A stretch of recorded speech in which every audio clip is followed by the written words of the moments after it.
Hey, welcome in. Well, we have another in our continuing series looking at the articles of Victor Davis Hanson. I like to do these because it gives us a chance to take a little bit deeper of a look into his ideas. Because normally, like a video interview with Victor would be, ruled by the law of concision on cable news, 3 minutes. Can't really get that much into it. This gives us a chance to take a deeper dive in. If you like it, there's the Victor Davis Hanson playlist on my channel, and we've done a bunch of these, so you might like that. Anyway, let's get into this one. Coronavirus pandemic exposing cultural suicide by elites in sports, academia, and Hollywood. And under the headline it says, all that matters is that the country itself learns from these suicidal examples and heals itself. So he's talking about how the elites are just roaring ahead at business as usual in terms of the virtue signaling and the detachment from the concerns of normal people, and not recognizing that the landscape has changed. So let's get into this article. It starts, cultural suicide used to be a popular diagnosis of why things suddenly just quit. Historians such as Oswald Spengler and Arnold Toynbee cited social cannibalism to explain why once successful states, institutions, and cultures simply died off. And it does feel like it is social cannibalism right now, doesn't it? Because it's Western countries turning on themselves. It's not just the United States, it's all the English-speaking countries, as well as just European countries in general, Western European countries. But yeah, we see them kind of turning in on themselves, looking for villains, as opposed to being watchful of what's happening outside of their countries. Anyway, it continues. Their common explanation was that the arrogance of success ensures lethal consequences. Once elites became pampered and arrogant, they feel exempt from their ancestors' respect for moral and spiritual laws like thrift, moderation, and transcendence. Yeah, this is, these things are demonized. Moderation, silence is violence, right? Like, you're not allowed even just to think about things. Be quiet for a second and just think about things. No, that's violence. You can see what's happening in American cities like Seattle and Portland. There doesn't seem to be a lot of moderation going on there. Let's see, in transcendence. And when I think of transcendence, I kind of think of it manifesting as context and perspective. So you're not just, whatever grievance you're feeling at this second, you're not just that. You don't just exist as whatever grievance you feel at that moment. You're able to transcend that, and you do that through context and perspective. What we see now is a lot of grievance without perspective. Anyway, it continues. Take professional sports. Yes, take professional sports, please. I think everybody's getting really sick of the act that professional sports is putting on. Over the last century, professional football, basketball, and baseball were racially integrated and adopted a uniform code of patriotic observance. The three leagues offered fans a pleasant respite from daily barroom politics. As a result, by the 21st century, the NFL, NBA, and MLB had become global multi-million-dollar enterprises. Hey, what about hockey? What about NHL? Why'd you leave that out, Victor? Well, I guess Victor never did seem like much of a hockey fan. I'll forgive him. Anyway, it goes on. Then hubris ensued, so they became very, very popular. So, sports became integrated, and they also became very patriotic. So it was a unifying thing.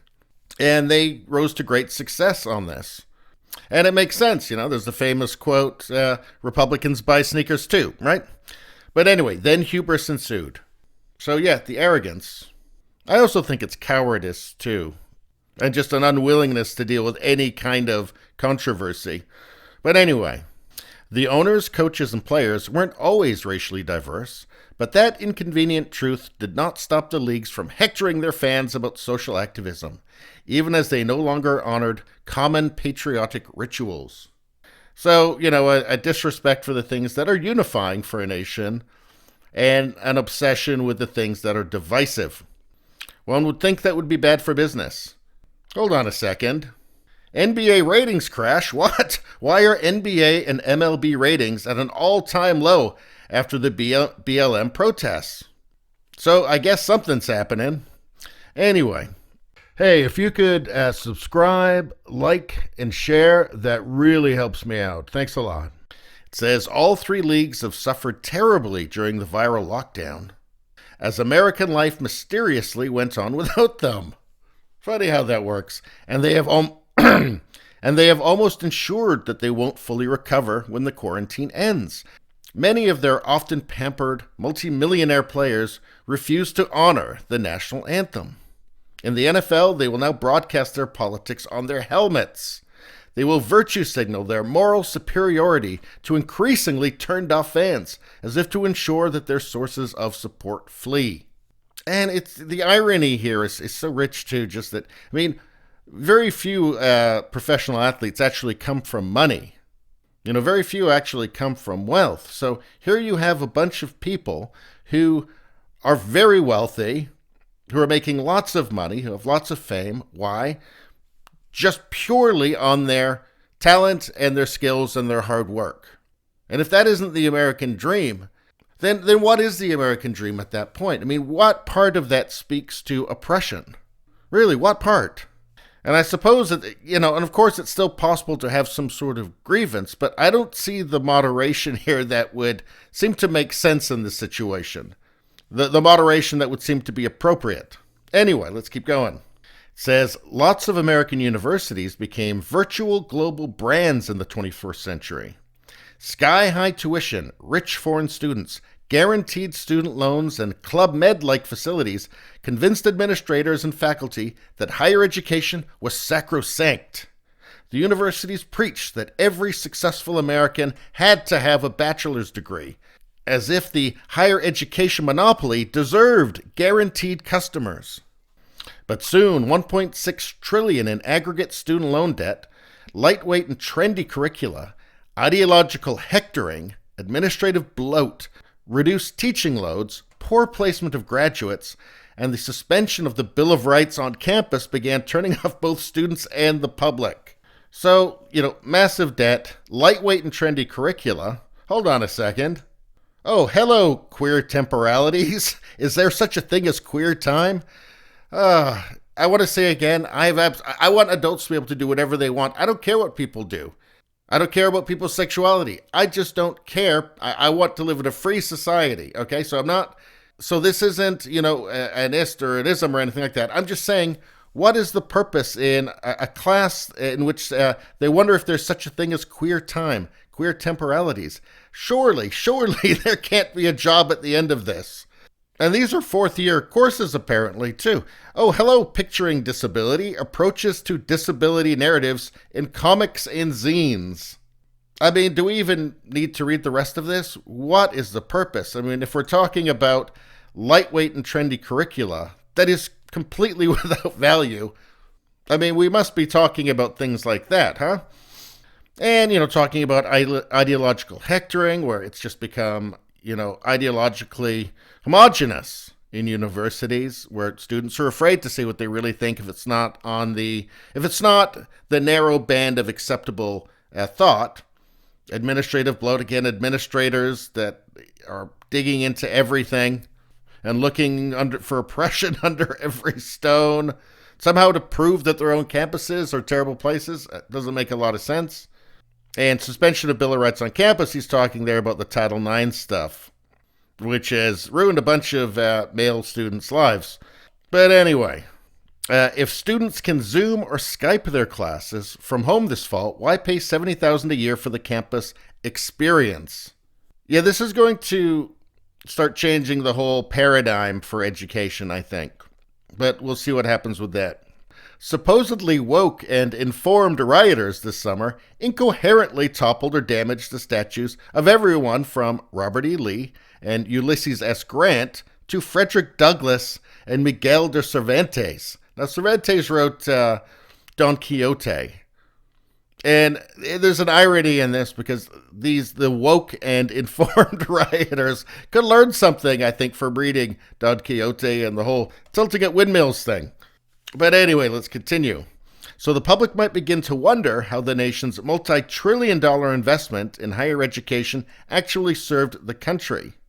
Yeah, and so it turns out that at least some percentage of the students didn't learn anything. And in fact, seemingly were just indoctrinated into a crazy ideological cult.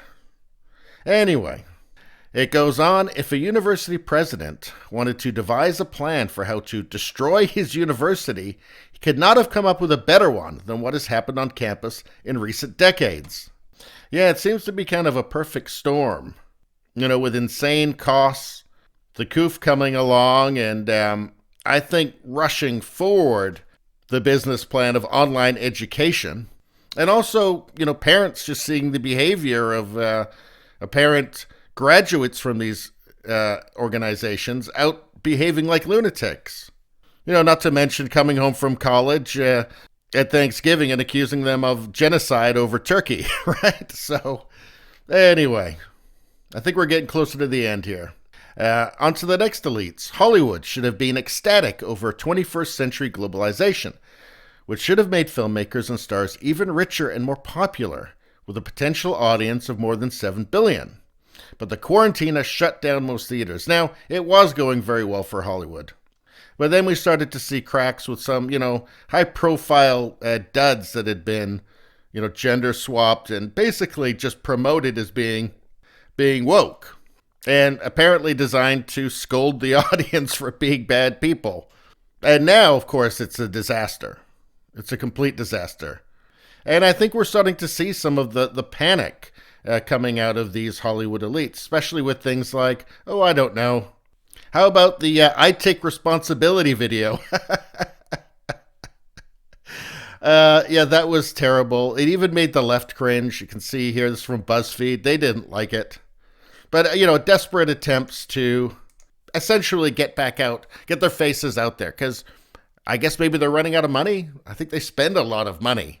So if they're not making content, if they can't work, they're running out of cash. So, yeah, we saw the Imagine thing and now this I Take Responsibility thing. Just cringe fest. Awful. Unwatchable. Just so gross. But as they get more and more broke, expect more of that because they desperately need attention and they desperately need work. Anyway, in fact, I wouldn't be surprised to see a lot of these stars start up like Patreon accounts and stuff or Kickstarters. But anyway, let's continue. It says, in response, Hollywood counts on bringing comic books to the big screen or on making poor remakes of old classics. Or woke remakes of old classics. When directors try and make a serious new movie, the result is often the monotony and boredom of thinly veiled woke propaganda. Yeah, it's true, because it doesn't make a good story when it's just nakedly political. But, when he says here about bringing comic books to the big screen, I do think that those movies get a little bit of a bad rap. When you look at the classical literature, antiquity, Hercules, Achilles, were they so different from the modern superhero? Odysseus. Yeah, sure, they may have been more sophisticated in some respects, but I kind of feel like they are kind of talking. They are in the same realm anyway. And I know that's not a popular point to make, but I do think there's something there. Maybe I'll do a whole video on that. Let me know if you'd like to see that. Anyway, we're almost at the end here. Professional sports, universities, and the motion picture industry all know that what they are doing is bad for business, but they still believe they are rich and powerful, and thus invulnerable. They are also ignorant of history and cannot be persuaded that they are destroying themselves. That's because they went to university. That's why. These things all feed on each other. But it's really true. Why do they keep promoting action movies as feminism? Feminist action movies. It doesn't make any sense. The audience that would be attracted to that is small, when the audience that they're supposed to be making it for is large. And therefore, they could make a profit marketing it to them. But anyway, let's get to the end of this. At this late date, all that matters is that the country itself learns from these suicidal examples and heals itself. If the U.S. is not to become an extinct Easter Island, it must rediscover a respect for its past, honor for the dead who gave us so much, the desire to invest rather than spend, and a need for some sense of transcendence. And again, I kind of feel that is, context and perspective. I think that's what that really translates into. I think that's how it manifests itself. If you have a desire for improvement coupled with a respect for the past, honor for the dead who gave so much, and the desire to invest rather than spend, which is basically just delayed gratification. These things combined are what make a country great, in my opinion. Anyway, let's get right to the end here. If we do not believe that what we do today has consequences for our children after we are gone, there are ancient existential forces in the world that will intervene. And it won't be nice. And it's true. And I think part of the problem these days is that people feel like history has stopped. History is over. Nothing bad can ever happen again. On one hand, it's the worst of all possible worlds right now. And therefore, nothing bad can come from toppling it. And this is coming from people who don't know what bad really is. Most of human history is horror. It's horror. It's really bad. And you don't have to go back that far. World War II is still in living memory. Yes, there's not many people who were still alive during the Second World War, but it's still within living memory. And I can assure you the people in Portland trying to burn down, or that were trying to burn down, the federal courthouse are not storming the beaches at Normandy. These are not the same people. It is grievance without perspective. Anyway, it all kind of reminds me of something. I don't know. You remember Rome? Remember Rome? They did pretty well for a long time. And then, anyway, that's all I got to say about that. Thanks for tuning in. If you're watching this on YouTube, please subscribe because they hide this kind of content from you. So you have to subscribe if you want to see more. Liking and sharing helps me get around their nasty algorithm, and I appreciate that, and I thank you for that. If you just like to listen, there's Radio Baloney, the podcast. It's on Google Podcasts and Apple Podcasts and iTunes and Spotify and Spreaker and CastBox and a million more. Radio Baloney, the podcast. If you look for it, you will find it. Also on BitChute and Minds, which are great platforms, and I encourage you to check me out there. Thank you very much. I will see you next time.